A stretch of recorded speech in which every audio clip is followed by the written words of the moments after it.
ये झूठ मैं नहीं कह रही हूँ कि वो झूठ बोलते हैं, ये तो हमारी जनता बखूबी से जान चुकी है। उन्होंने पहले कहा था कि हम रोज़गार देंगे, 15-15 लाख खाते में आएंगे और ये होगा वो होगा, अच्छे दिन आएंगे, मोदी जी कहते थे। तो कहीं ना कहीं बीजेपी का ये झूठी तो है जो जनता के हमारे सामने आ गया है। अच्छे दिन तो आए ना, अच्छे दिन चांद पे गया है। हाँ, ये अच्छे दिन है, चांद पे गया है, लेकिन गरीबों के पेट में रोटी नहीं है, ये अच्छे दिन है। उन्होंने चंद पैसों के लिए और अपना ईमान बेच दिया, जनता का वोट बेच दिया और बीजेपी में चले गए। और जनता के बीच अगर किसी ने धोखा कर दिया है तो वो व्यक्ति का एक बार ही धोखा वो कर सकता है, बार बार उसको मौका नहीं मिल सकता। और जनता तो इस बात से दुखी है कि वह सुख और दुख में भी नहीं पहुंच पाते हैं। वह अपने किसी साथी को भेज देते हैं, कहीं किसी भतीजे को भेज देते हैं। मैं तो ये कहती हूँ, राजनीति अगर उन्हें भतीजे कोई करनी थी, उनके बेटों को करनी थी, उनके पड़ोसियों को, रिश्तेदारों को करनी थी, तो चुनाव इनको नहीं लड़ना चाहिए था। ये सिर्फ नाम के विधायक हैं, काम कोई और संभालता है, जनता के बीच कोई और पहुँचता है। हमारे अम्मा में ही देख लीजिए, कमलेश जाटव जो विधायक है वर्तमान में बीजेपी से, उन्होंने भी यही किया। जब वो कांग्रेस से टिकट लेके आए 2018 में और हमारी कांग्रेस पार्टी ने मिलकर उनको जिताया भी, जनता ने अपना भरोसा विश्वास भी जताया। तो जनता तो बहुत अच्छे से जानती है कि वादे आपने किए थे, विधायक आप बने, वोट हमने आपको दिया, लेकिन आप हमारे सुख दुख में शामिल नहीं हो सकते, तो आप करेंगे भी क्या। रही बात समस्याओं की, समस्याएं यथावत हैं। नमस्कार, मैं साहिल और आप देख रहे हैं जीवन न्यूज। आज हमारे साथ हैं कांग्रेस से संजू जाटव जी, जो कि लगातार कई चुनाव लड़ चुकी हैं और अब आगामी 2023 के विधानसभा चुनाव करीब हैं और लगातार सक्रियता अंबा विधानसभा 8 में उनकी देखने को मिल रही है। तो आइए चर्चा करते हैं और जानते हैं कि किस तरह की तैयारी उनकी है, क्योंकि टिकट के लिए मशक्कत इस बार बहुत करना पड़ रही है और चुनाव बहुत कड़ा होने जा रहा है। तो आइए चर्चा करते हैं संजू जाटव जी से। मैम नमस्कार। नमस्कार। सबसे पहले तो मैं आपसे एक चीज़ पूछना चाहूँगा, आपने जनपद के भी चुनाव लड़े, अभी जिला पंचायत सदस्य भी हैं, तो 2023 विधानसभा चुनाव आने वाले हैं, तो क्या लगता है आपको कि आपको टिकट मिलेगा या आप दावेदारी रखती हैं उस चीज़ के लिए? देखिए, मेरा नाम संजू जाटव है और मैं पूर्व में जनपद अध्यक्ष रही हूँ 2015 में भिंड से, और अभी वर्तमान में मैं जिला पंचायत सदस्य हूँ महंगांव से।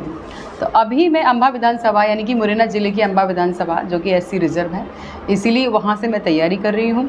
और तैयारी के साथ साथ मैंने वहाँ अपना नाम भी कायम किया है, क्योंकि मैंने कम समय में ही कई लोगों के बीच में जगह बनाना, जनता के दिलों में बैठना, उनके हित में सोचना, उनके हित के लिए कई ऐसे काम भी करना जो मैंने किए हैं। और मैं चाहती हूँ कि मैं पूरे हक से मांगती हूँ टिकट, क्योंकि टिकट मुझे इसलिए मिलना चाहिए क्योंकि मैं कोई नई महिला नहीं हूँ, मैं कोई हाउसवाइफ नहीं हूँ, मेरा राजनीतिक बैकग्राउंड रहा है और बखूबी से हमारी जनता भी जानती है कि मैं तेज़ और तर्रार और बोलने वाली महिला, आवाज़ उठाने वाली महिला, इस तरीके से मैंने राजनीति जो की है, आम महिलाओं के लिए, सभी के लिए प्रेरणा है।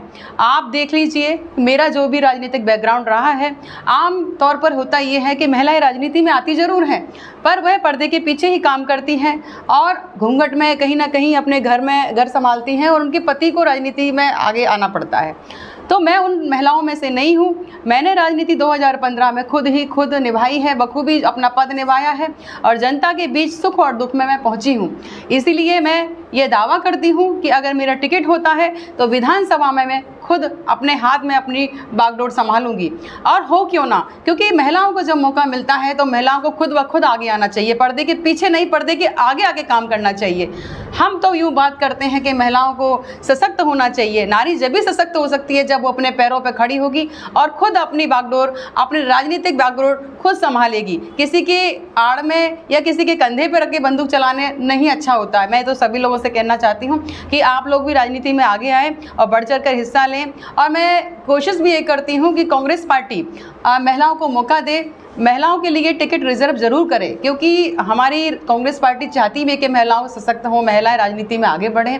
और अगर महिलाओं को टिकट देते हैं पार्टी, यानी कि मुरैना ज़िले में शायद हो सकता है एक विधानसभा में महिलाओं को मौका मिलेगा, तो उसमें मुझे मौका मिल सकता है। मैं चाहती भी हूँ कि मुझे अंबा से मौका मिले, तभी मैं राजनीति में आगे बढ़ सकती हूँ। अच्छा मैम, मैं एक चीज़ जानना चाहूँगा, अभी मध्य प्रदेश के 2023 के जो चुनाव हैं, तो इसमें कांग्रेस पार्टी मध्य प्रदेश में कितनी सशक्त है? देखिए, कांग्रेस पार्टी पूर्व में भी सशक्त थी, क्योंकि जो चुनाव पिछली बार विधानसभा का हुआ था उसमें मध्य प्रदेश में सरकार कांग्रेस की ही बनी थी।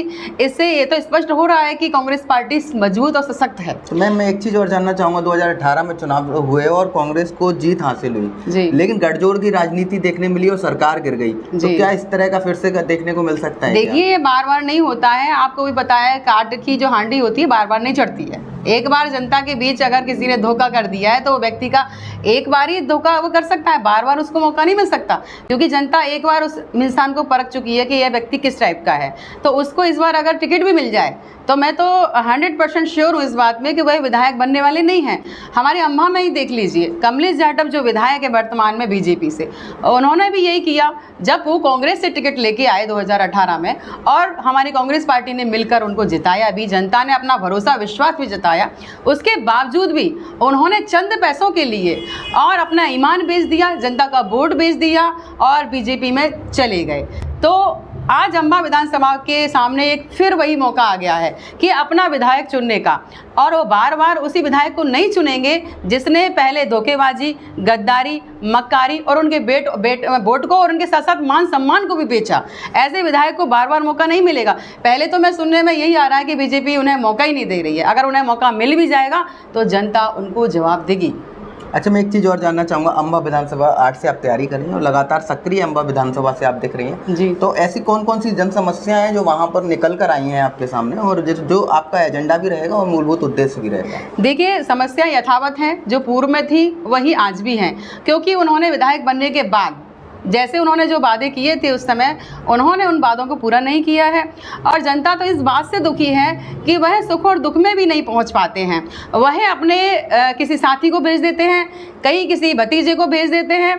मैं तो ये कहती हूँ, राजनीति अगर उन्हें भतीजे को ही करनी थी, उनके बेटों को ही करनी थी, उनके पड़ोसियों को ही, रिश्तेदारों को करनी थी, तो चुनाव इनको नहीं लड़ना चाहिए था। ये सिर्फ नाम के विधायक हैं, काम कोई और संभालता है, जनता के बीच कोई और पहुँचता है। तो जनता तो बहुत अच्छे से जानती है कि वादे आपने किए थे, विधायक आप बने, वोट हमने आपको दिया, लेकिन आप हमारे सुख दुख में शामिल नहीं हो सकते, तो आप करेंगे भी क्या? रही बात समस्याओं की, समस्याएं यथावत हैं, क्योंकि समस्याओं में से अगर कुछ उनने सॉल्व की होती तो समस्याएं शायद कम हो गई होती, लेकिन आज यथावत समस्याएं हैं। जनता आज भी जूझ रही है, जनता सड़कों पर आज भी परेशान है, जहां रास्ते नहीं है वो रास्ते आज यथावत वही स्थिति जो पहले थी पूर्व में भी। और महिलाएं, हमारी जो बेटियां हैं, पढ़ने लिखने के लिए भी परेशान होती हैं, दूर दूर तक स्कूलों की समस्या है।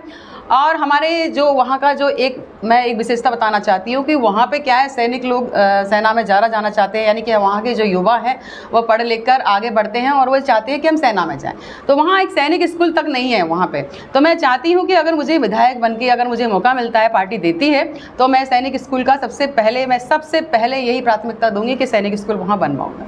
अच्छा, मैम एक चीज़ मैं जानना चाहूँगा जी। भारतीय जनता पार्टी बोल रही है कि इस बार चुनाव में जीत उनकी होने जा रही है और 160 से ज़्यादा सीटें वो लेकर आ रहे हैं, और साथ ही ये भी कहना है कि मास्टर स्ट्रोक के रूप में लाडली लक्ष्मी जो योजना निकाली है वो उनके लिए काफ़ी कारगर है। तो आप भी एक महिला हैं, अगर वो जो लाडली लक्ष्मी योजना के तहत 1250 रुपये कर दिए हैं अब, तो कहाँ तक सही है और कहाँ तक गलत है? देखिए, ये कुछ मजाक सा लगता है मुझे, और कई बार मुझे हंसी भी आ जाती है कि महिलाओं को इस तरीके से लालच देना और महिलाओं को एक लुभावना सपना दिखाना कि 1000 रुपये देंगे।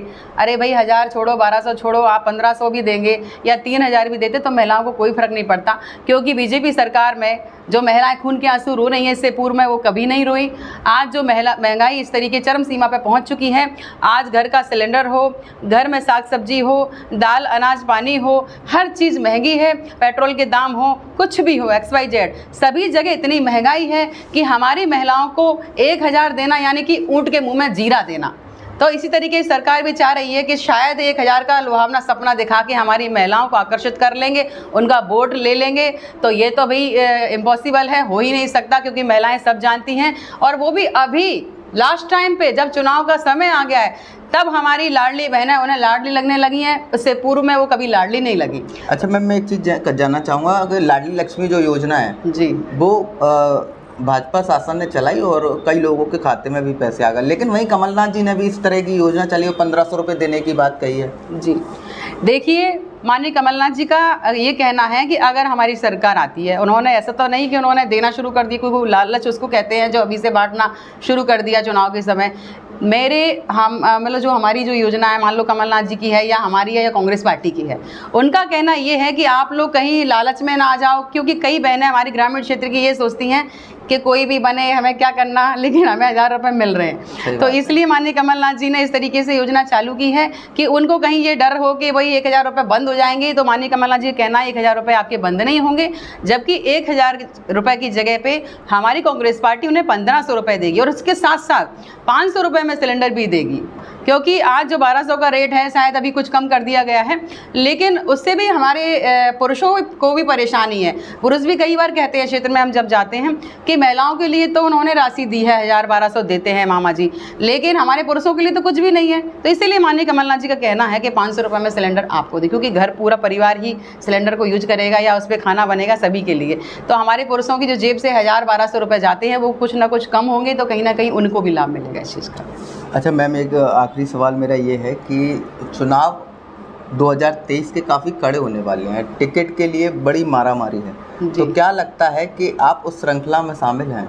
देखिए, मारामारी कुछ नहीं है। माननीय कमलनाथ जी सर्वे करा रहे हैं और सर्वे के आधार पर ही टिकट वितरण होंगे। और माननीय जी कमलनाथ जी का कहना भी यही है कि हम लोग ये चाहते हैं कि जनता जिसको चाहे, जनता की आवाज़ जो बनकर आएगा उसका ही टिकट होगा। मारामारी में यूँ तो लाइन में कई लोग लगते हैं, कोई दिक्कत नहीं, सभी को लगना भी चाहिए, सबका अधिकार भी है। मैं तो ये कहती हूँ 10 नहीं, 20 नहीं, 50 लोग भी लगना चाहिए, क्योंकि जब तक वो लाइन में नहीं लगेंगे तब तक हम लोग उनमें से छांटेंगे कैसे कि भाई कौन हमारे लिए विधायक बन के आना चाहिए, जनता की आवाज़ कौन है। अगर दौड़ में अगर एक ही व्यक्ति दौड़ा तो काय की दौड़ है। मैं तो ये कहती हूँ कि सभी को दौड़ना भी चाहिए, तभी हम लोग एक छान के एक ऐसे व्यक्ति का ऐसा चेहरा लेके आएंगे जिससे कि हमारा कल्याण भी हो, हमारी विधानसभा का, जिससे जनता का भी कल्याण हो। और मैं चाहती हूँ कि हम सब लोग दौड़ रहे हैं, उसमें मेरा टिकट हो भी सकता है और नहीं भी हो सकता, मैं ये नहीं कहती कि होगा। मैं तो ये चाहती हूँ कि अगर मैं उस दौड़ में शामिल हूँ, मैं सर्वे में अगर मेरा नंबर आए और जनता की आवाज़ अगर मैं बनती हूँ तो मेरा टिकट अवश्य हो, ये मैं चाहती हूँ। 2023 के जो चुनाव हैं मध्य प्रदेश में, भाजपा सरकार का कहना है कि कांग्रेस की जो पार्टी है वो झूठ बोलने का काम करती है। और अभी हाल ही में जब राहुल गांधी का बयान आया था और कहा था कि 190 से ज़्यादा सीटें लेके आएंगे, तो वहीं शिवराज सिंह चौहान ने कहा कि वे तो केवल सपने देख रहे हैं। तो इसे कैसे देखते हैं? देखिए, झूठ बोलने वाली जो बात है मुझे बड़े मजाकिया सी लगती है, हास्यप्रद लगती है, क्योंकि बीजेपी का जो कहना है कि कांग्रेस झूठ बोलती है, उल्टा बीजेपी वाले झूठ बोलते हैं। और ये झूठ मैं नहीं कह रही हूँ कि वो झूठ बोलते हैं, ये तो हमारी जनता बखूबी से जान चुकी है। और उन्होंने पहले कहा था कि हम रोज़गार देंगे, 15-15 लाख खाते में आएंगे और ये होगा वो होगा, अच्छे दिन आएंगे, मोदी जी कहते थे। तो कहीं ना कहीं बीजेपी का ये झूठी तो है जो जनता के हमारे सामने आ गया है। अच्छे दिन तो आए ना, अच्छे दिन चांद पे गया है। हाँ, ये अच्छे दिन हैं, चांद पे गया है, लेकिन गरीबों के पेट में रोटी नहीं है, ये अच्छे दिन हैं। किसानों को आज कर्जा जो हमारे कमलनाथ जी ने उनको कर्जा माफ़ करने की जो बात कही थी उन्होंने पूरी भी की थी, लेकिन ऐसा बीजेपी में कुछ भी नहीं है। तो अच्छे दिन तो हैं, आज जनता रो रही है, अच्छे दिन तो हैं। हमारी महिलाएं आज परेशान हैं, आज गैस के दाम इतने बढ़े हुए हैं, हमारा आम जनता जो है आज किचन का बजट उनका फेल हो रहा है। अच्छे दिन तो हैं, अगर इसको हम अच्छा दिन कहते हैं तो बहुत अच्छे दिन है, मैं तो कहूँगी बहुत अच्छे दिन है। और 1000 रुपये अगर उनको मिल रहे हैं इतनी महंगाई में तो बहुत अच्छे दिन है, कहूँगी मैं।